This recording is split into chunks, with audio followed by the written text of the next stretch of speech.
আব্দুল্লাহ ইবনে আব্বাস রাদিয়াল্লাহু তাআলা আনহু থেকে বর্ণিত হাদিস, তিনি বলেন যে আন্না রাসূলুল্লাহ সাল্লাল্লাহু আলাইহি ওয়াসাল্লাম কাদিমাল মদিনা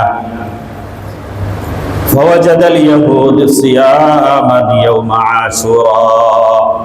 আব্দুল্লাহ ইবনে আব্বাস রাদিয়াল্লাহু তাআলা আনহু বলেন, নবী করিম সাল্লাল্লাহু আলাইহি ওয়াসাল্লাম যখন মদিনায় আসলেন, তিনি এসে দেখলেন আশুরার দিনে ইহুদিরাও রোজা রাখছে। ফাওয়াজাদাল ইয়াহুদা সিয়ামান ইয়াউমা আশুরা, আশুরার দিনে ইহুদিয়ারও রোজা রাখে। فقال لهم رسول الله صلى الله عليه وسلم ما هذا اليوم الذي تصومونه ما هذا اليوم الذي تصومونه, এই দিনটা তোমরা রোজা রাখো কারণ কি? নবী করিম সাল্লাল্লাহু আলাইহি ওয়াসাল্লাম তো রোজা রাখতেন, এটার ফজিলত তিনি জানেন, যে তোমরা কেন রাখো, তাদের এটার রিজনটা কি, কারণটা কি, তারা কি বলে দেখি। হুজুর সাল্লাল্লাহু আলাইহি ওয়াসাল্লাম তাদেরকে জিজ্ঞেস করলেন যে মা হাযাল ইয়াউমুল লাযী তাসুমুনাহু, এই দিনে তোমরা রোজা রাখো, এর কারণটা কি? ক্বালু হাযা ইয়াউমুন আযীম, তারা বলল এই দিন তো মহান দিন, খুবই গুরুত্বপূর্ণ দিন। অন্য হাদিসে আছে হাযা ইয়াউমুন সালিহুন, এটা খুব নেক দিন, খুব বরকত দিন। সেটা কি? আনজাল্লাহু ফীহি মূসা ওয়া কওমাহু ওয়া গারাকা ফিরআউনা ওয়া কওমাহু। আল্লাহ পাক রব্বুল আলামিন এই 10 তারিখ মুহররমের দিনে আল্লাহ পাক রব্বুল আলামিন মূসা আলাইহিস সালামকে ফিরআউনের কবল থেকে মুক্তি দান করেছিলেন। অগারাকা ফিরআউনা ওয়া কওমাহু, এবং সেই একই দিনে ফিরআউন এবং তার বাহিনীকে, তার জাতিকে ডুবিয়ে মেরেছিলেন। আপনারা জানেন যে বনি ইসরাইল এই ফিলিস্তিন অঞ্চল থেকে, সিরিয়া থেকে ইউসুফ আলাইহিস সালামের মাধ্যমে চলে গিয়েছিল মিশরে। সেখানে তারা দীর্ঘদিন অবস্থান করে আবার মূসা আলাইহিস সালামের নেতৃত্বে ফিরআউনের কবল থেকে মুক্ত হয়ে তারা চলে এসেছিল আবার তাদের পিতৃপুরুষের ভূমিতে। এই মাঝখানে আসার পথে তারা এই লোহিত সাগরের বাধার সম্মুখীন হন। আল্লাহ পাক রব্বুল আলামিন মূসা আলাইহিস সালামকে বলেন, এখানে কি করো, লাঠি দাও, লাঠি দিয়ে তোমার যে হাতের লাঠি বাড়ি দাও। বাড়ি দেওয়ার পরে রাস্তা হয়ে গেছে, 12টা বনি ইসরাইলের 12টা গোত্রের 12টা রাস্তা হয়ে গেছে। মূসা আলাইহিস সালাম যখন এই রাস্তা দিয়ে পার হয়ে এই পারে চলে আসছেন, ফিরআউনের বাহিনী পিছন থেকে ধাওয়া করে এসে দেখে সুন্দর রাস্তা আছে, ওই যে ওরা যাচ্ছে, ওদেরকে ধরবো। তারাও রাস্তায় নামছে, যেই সাগরের মাঝামাঝি আসছে, সাথে সাথে আল্লাহ পাক রব্বুল আলামিন পানিকে বলছে, তুমি পানি আগের মতো হয়ে যাও। ফাগারাকা ফিরআউন ওয়া কওমাহু, ফিরআউন ও তার জাতি, তার বাহিনী এখানে ডুবে মরেছে, শেষ। এই যে সেই ঐতিহাসিক দিন, এই দিনের সম্মানে ফাসামাহু মূসা শুকরান ফানাহনু নাসুমুহু, এই দিনের সম্মানে মূসা আলাইহিস সালাম শুকরিয়া আদায় রোজা রাখতেন, আমরাও তার উম্মত, তার অনুসরণে আমরাও রোজা রাখি। হুজুর সাল্লাল্লাহু আলাইহি ওয়াসাল্লাম বলেন, ফাকালা রাসূলুল্লাহ সাল্লাল্লাহু আলাইহি ওয়াসাল্লাম নাহনু আহাক্কু ওয়া আওলা বিমূসা মিনকুম, মূসা আলাইহিস সালামের অনুসরণের ক্ষেত্রে আমরা তোমাদের চেয়ে আরো বেশি হকদার, আরো বেশি উপযুক্ত। কারণ মূসা আলাইহিস সালামের ধর্মকে তোমরা বিকৃত করেছো, পরিবর্তন করে বিকৃত করে মানো, আর মূসা আলাইহিস সালামকে আমরা সত্য নবী এবং মূসা আলাইহিস সালামের দিনকে হুবহু আমরাও স্বীকার ও বিশ্বাস করি, মানি। সুতরাং মূসা আলাইহিস সালামের অনুসরণ আমরা করার বেশি উপযুক্ত। ফাসামাহু রাসূলুল্লাহ সাল্লাল্লাহু আলাইহি ওয়াসাল্লাম ওয়া আমারা বিসিয়ামিহি, নবী করিম সাল্লাল্লাহু আলাইহি ওয়াসাল্লাম আশুরার রোজা তো আগে থেকেই রাখতেন। হুজুর সাল্লাল্লাহু আলাইহি ওয়াসাল্লাম নিজেও রোজা রাখা শুরু করলেন মদিনাতে, এবং আমারা বিসিয়ামিহি, সাহাবায়ে কেরামকে এই দিন রোজা রাখার নির্দেশও দিলেন। এই হাদিসটিও, এই ইতিহাসটিও হাদিসের বিভিন্ন কিতাবে উল্লেখ আছে, মিশকাত শরীফ সহ মুওয়াত্তা ইবনে মালিক ইত্যাদি কিতাব। তো আমরা পেলাম যে আশুরার রোজার ফজিলত, এটা সমস্ত আম্বিয়া রাখতেন, তাসুমুল আম্বিয়া, সব নবীরা রাখতেন। এই আশুরার রোজা মক্কার যারা মুশরিক পৌত্তলিক তারাও রাখতো, নবী করিম সাল্লাল্লাহু আলাইহি ওয়াসাল্লাম রাখতেন। মদিনায় এসে আশুরার দিনের রোজা ফরজ হয়েছিল। এরপরে দ্বিতীয় হিজরিতে রমজান নাজিল হওয়ার পরে নবী করিম সাল্লাল্লাহু আলাইহি ওয়াসাল্লাম আশুরার রোজাকে নফল করে দিয়েছেন, কিন্তু সমস্ত নফলের চেয়ে এই রোজার মর্যাদা ও শ্রেষ্ঠ মর্যাদা স্থান দিয়েছে। এই জন্য আমরা এই দিনে রোজা পালন করব। অনেকে রোজা রেখেছি, বাকিরাও রাখতে চেষ্টা করো। রোজা সোম মানুষের সুস্থতারও কারণ, এটা পরকালের শুধু সওয়াব না। সিয়াম এমন একটা ইবাদত, এটা আল্লাহ বলছেন যে এটা আমার জন্য, আস-সাওমু লি ওয়া আনা আজজি বিহি, রোজা আমার জন্য, এর পুরস্কার আমি দিব। সব ইবাদতের সব নির্ধারিত আছে, এত এত এত এত দিবে, কিন্তু রোজার পুরস্কার আল্লাহ স্পেসিফিক উল্লেখ করে নেই। আল্লাহ বলছেন আস-সাওমু লি ওয়া আনা আজিজি বিহি, বান্দা রোজা আমার জন্য রাখে, এর পুরস্কার আমি নিজ হাতে দিব। সুবহানাল্লাহ। আল্লাহ যেমন বড়, তার বড় শান অনুযায়ী তিনি সেদিন দেবেন। জান্নাতের 8টা দরজা আছে। ফিহি বাবুন ইউকালু লাহু রায়্যান, একটা দরজার নাম রায়্যান। এই রায়্যান নামক দরজা দিয়ে শুধুমাত্র রোজাদাররা প্রবেশ করতে পারবে, রোজাদাররা ওই দরজা দিয়ে ডাক পাবে বলে। সুবহানাল্লাহ। এই জন্য রোজা এটা পরকালের যেমনি ভাবে আল্লাহর সন্তুষ্টির বিষয় যেমনি ভাবে, তেমনি ভাবে কিন্তু সুস্থতারও কারণ। সুমো তাসিহু, রোজা রাখো তোমরা সুস্থ হয়ে যাবে। শরীরে আমরা প্রতিনিয়ত খাই, আবার খাদ্যের মধ্যে কত রকমের ভেজাল, এগুলো শরীরে ঢুকে শরীরের বিভিন্ন জায়গায় এগুলো জমে থাকে, যেগুলো পরবর্তীতে আমাদের বড় বড় রোগের কারণ হয়। আমরা যদি রোজা রাখি, না খেয়ে থাকি, না খেয়ে থাকার ফলে শরীরে যখন বাইরে থেকে খাবার পায় না, ওই জমে থাকা জিনিসগুলো শরীর নিজেরাই বারণ করে, নিজেই জ্বালায়, ওইটাকে জ্বালানি হিসেবে ব্যবহার করে শরীর চলে। এই কথা নবী করিম সাল্লাল্লাহু আলাইহি ওয়াসাল্লাম 1450 বছর আগে বলে গেছেন যে রোজা রাখো সুস্থ থাকবে। হুজুর সাল্লাল্লাহু আলাইহি ওয়াসাল্লাম প্রতি মাসে 3টা তো রোজা রাখতেনই, সপ্তাহে বৃহস্পতিবার, সোমবার রোজা পালন করতেন।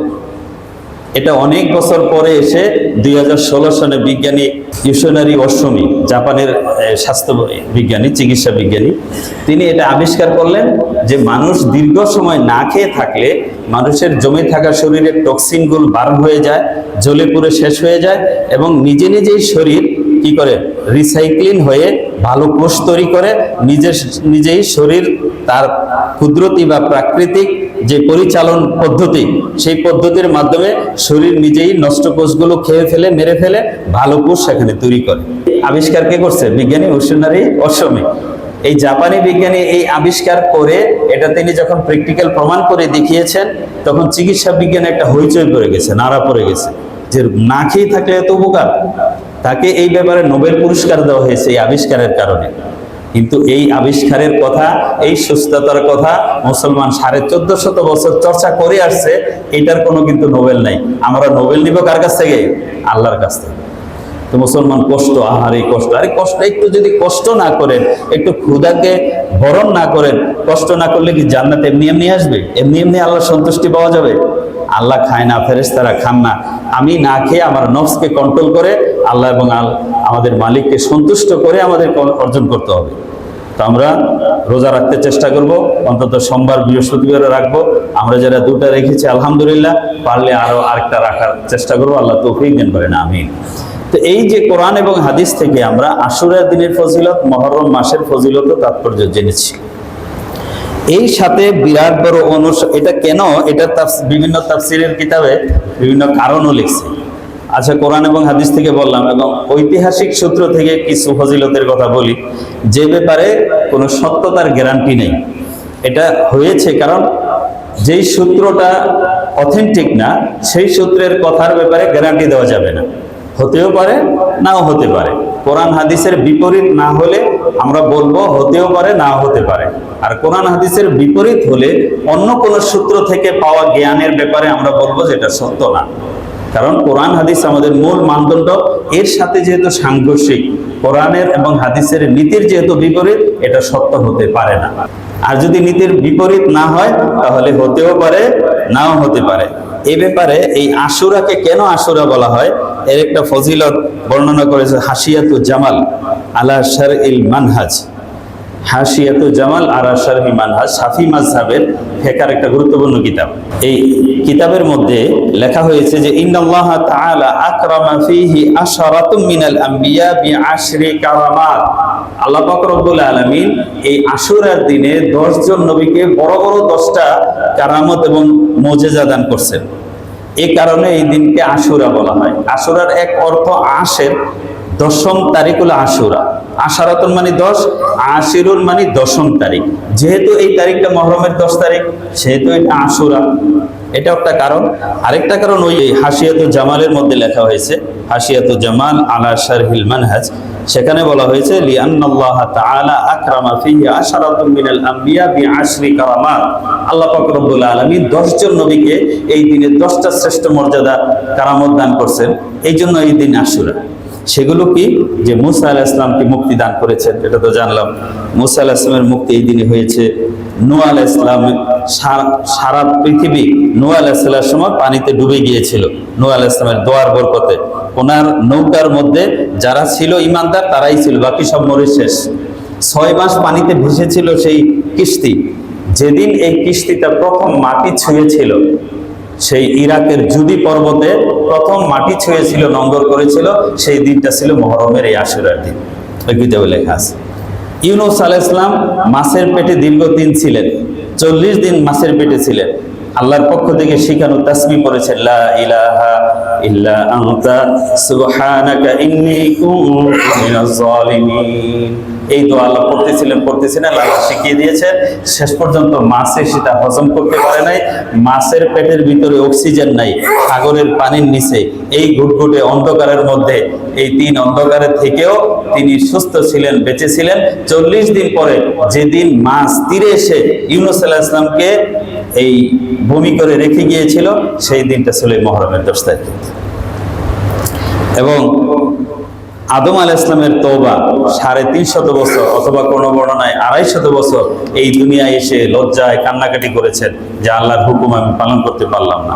যেদিন এই আদম আলাইহিস সালামের তওবা কবুল হয়েছিল, সেই দিনটা ছিল আশুরার 10 তারিখ।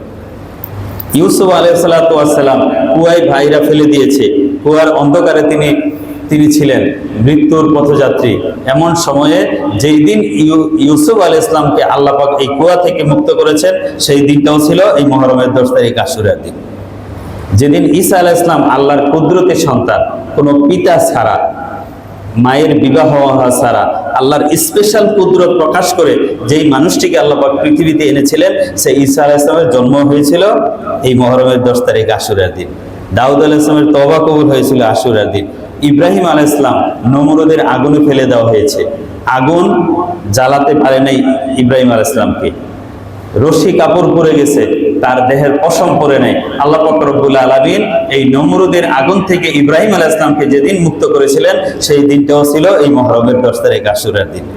এভাবে ইয়াকুব আলাইহিস সালাম, তার চক্ষু চলে গিয়েছিল জানেন, কাঁদতে কাঁদতে ছেলের শোকে।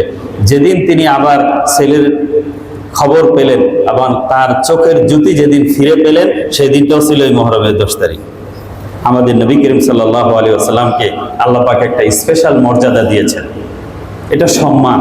কি সম্মান? গফিরা লাহু মা তাকাদ্দামা মিন যামবি। আপনার আগের পরের সমস্ত গুনাহ আল্লাহ ক্ষমা করে দিয়েছে। আগের গুনাহও নাই, সামনের কোনো গুনাহ আপনার থাকবে না। সমস্ত গুনাহ থেকে মুক্তির ঘোষণা আল্লাহর পক্ষ থেকে অগ্রিম দেওয়া হয়েছে। যেদিন নবী করিম সাল্লাল্লাহু আলাইহি ওয়াসাল্লাম আল্লাহর পক্ষ থেকে এই সম্মানের ঘোষণাটা পেয়েছিলেন, সেদিনও ছিল এই মুহররমের 10 তারিখ, আশুরার দিন। এছাড়া আরো অনেক কথা আছে। এই কথা তো বললাম যে আমি হাসিয়াতুল জামালের মধ্যে আছে, যেহেতু এটা হাদিসে নাই, সেহেতু এই ব্যাপারে সত্য মিথ্যার আমরা নিশ্চয়তা দিব না। লা নুসাদ্দিকু ওয়া লা নুকাযিবু। এছাড়া পৃথিবীতে প্রথম বৃষ্টি হয়েছে, প্রথম রহমত বর্ষিত হয়েছে, আইয়ুব আলাইহিস সালাম রোগ থেকে মুক্তি পেয়েছেন। এই ধরনের আরো অনেক কথা বর্ণিত আছে, যার সত্যতা অকাট্যভাবে প্রমাণিত না। সেগুলোর ব্যাপারে সত্য মিথ্যার আমরা নিশ্চয়তা দিই না। কিন্তু এটা সত্য যে এই মুহররমের 10 তারিখ পৃথিবীর শুরু থেকে একটা বহু ঘটনাবহুল দিন। পৃথিবীর শুরু থেকে এই দিনটি অনেক ঐতিহাসিক দিন। একটা বর্ণনা আছে, যদিও এই বর্ণনাটা সহি না, যে মুহররমের 10 তারিখ শুক্রবারই কিয়ামত হবে। শুক্রবারে কিয়ামত হবে, এটা সত্য, এটা হাদিসে আছে। মুসলিম শরীফের 854 নম্বর হাদিসে আছে, লা তাকুমুস সাআ ইল্লা ফি ইয়াউমিল জুমআ। জুমার দিন ছাড়া কিয়ামত হবে না।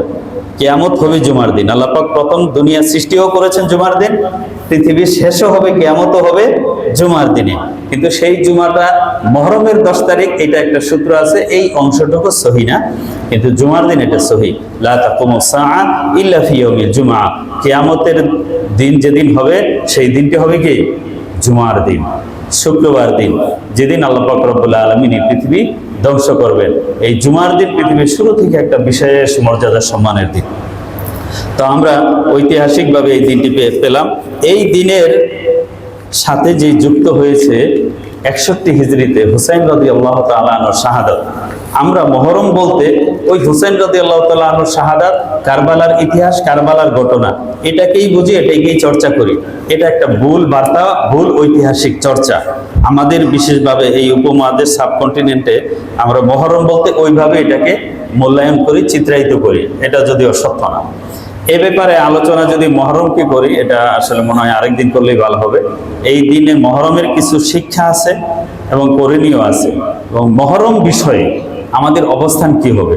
আমরা কি সাহাবে কেরামের একটা অংশ এজিদকে গালি দিব, নাকি আমরা এজিদকে কি রহমতুল্লাহ আলাই বলবো, নাকি লানাতুল্লাহ আলাই বলবো, নাকি আমরা মাঝামাঝি নিশ্চুপ থাকবো? এখানে মুহাক্কিক ওলামায়ে কেরামের বিশ্লেষণ কি, কোরআন হাদিসের আলোকে আমাদের অবস্থান কি হওয়া উচিত, এ ব্যাপারে বিস্তারিত কথা আছে। ইনশাআল্লাহ সুযোগ হলে সামনে এই বিষয়টা আলোচনা করব, যে নবী করিম সাল্লাল্লাহু আলাইহি ওয়াসাল্লাম কি রাষ্ট্র ব্যবস্থা দিয়েছেন। শুধু ভূমিকাটা বলি, দেখেন পৃথিবীতে ওই সময় রাষ্ট্র ব্যবস্থা আরবে ছিল না, মিশরে ছিল, সিরিয়ায় ছিল, রোমান আম্পায়ারে তাদের ছিল, চীনে ছিল, পারস্যে ছিল, কিন্তু আরবে কোনো রাষ্ট্র ব্যবস্থা ছিল না। আরবে ছিল গোত্র, কবিলাতান্ত্রিক। গোত্রের প্রধান সেই নেতা, গোত্রের প্রধান যা বলে তাই সবাই অনুসরণ করত। তিনি যদি বলে তরবারি নিয়ে বের হো, যুদ্ধ হবে, বাস তার কথাই যুদ্ধ হবে, তার কথাই ঠিক, এভাবে চলত। রাষ্ট্র ব্যবস্থা ছিল না, বংশতান্ত্রিক নেতৃত্ব ছিল। অন্য অন্য পৃথিবীর জায়গা যেখানে রাষ্ট্র ছিল সেখানেও বংশতান্ত্রিক রাষ্ট্র ব্যবস্থা। রাজার ছেলে রাজা হবে, রাজা যাহা বলিবে তাহাই আইন হিসেবে গণ্য হইবে, এটাই ছিল পৃথিবী। রাজা যদি বলা হয় এর ফাঁসি দেওয়া দাও, ফাঁসি, এর মুক্তি দেওয়া, ওর মুক্তি। এখানে রিজন নাই, কোনো আইন নাই, কোনো ন্যায্যতার কোনো নিয়ম কানুন নাই। পৃথিবীতে নবী করিম সাল্লাল্লাহু আলাইহি ওয়াসাল্লাম একমাত্র ব্যক্তি, তিনি এমন একটা রাষ্ট্র ব্যবস্থা দিলেন যে রাষ্ট্র ব্যবস্থা শাসক ও আইনের অধীনে থাকবে। শাসকের কার্যকলাপের ব্যাপারে প্রজারা প্রশ্ন করতে পারবে, জবাবদিহিতা চাইতে পারবে, এখানে ট্রান্সপারেন্সি থাকবে, অ্যাকাউন্টেবিলিটি থাকবে। এই রাষ্ট্র ব্যবস্থা নবী করিম সাল্লাল্লাহু আলাইহি ওয়াসাল্লাম পৃথিবীতে দিয়েছেন, যেখানে সরকারও আইনের অধীন, সরকার আইনের ঊর্ধ্বে না।